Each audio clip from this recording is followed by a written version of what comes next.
Hello, Batangas! Good morning! On the go na naman ang lola mami na. Nakasakay kami papunta. By the way, papunta pala kaming Lemery at meron kami doong Is ganda. seminar ng Manulife. So, madaling sabi ay bumaba kami din sa barko. Diyos ko, ang hirap talaga magbiyahe ng pabatangas. Ano po, at talaga naman kami, sabi nga ni Cheryl, ay tiis ganda. At kami ay dalawang tricycle na sumakay doon sa paglabas ng terminal ng Batangas. Bali, ang bayad namin ay 120 papunta dito sa Lawas. At yan nga, sumakay kami din sa jeep papuntang Lemery. Aroy, ang biyahe pala at papunta doon ay kulang-kulang 1 oras at 1 oras kung mahigit kung ikaw ay traffic ka pala. So ayan, sakay na nga kami. Diyos ko, ang hirap talaga. Napakainit po niyan. Late na kami. 9:30 kasi ang start.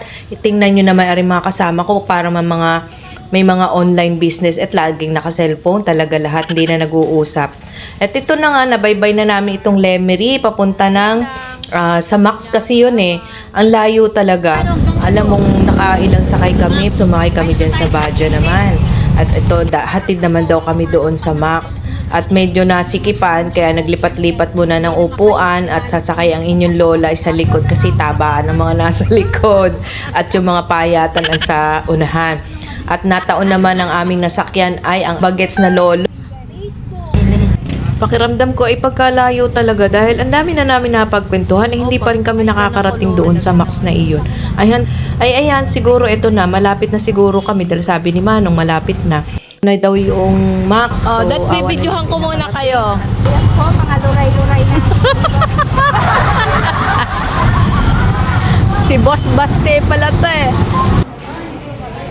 Nagmemeryendahan sila nung kami ay dumating. So, syempre, nahayina na rin kami agad. Buti naman kasi talagang gutom na kami. Wala pa kaming almusal. After ng aming seminar, mga 4 o'clock yun, nagpitsura na muna and si Ma'am Lirio talaga ang naghatid sa amin sa pier. Ayan siya.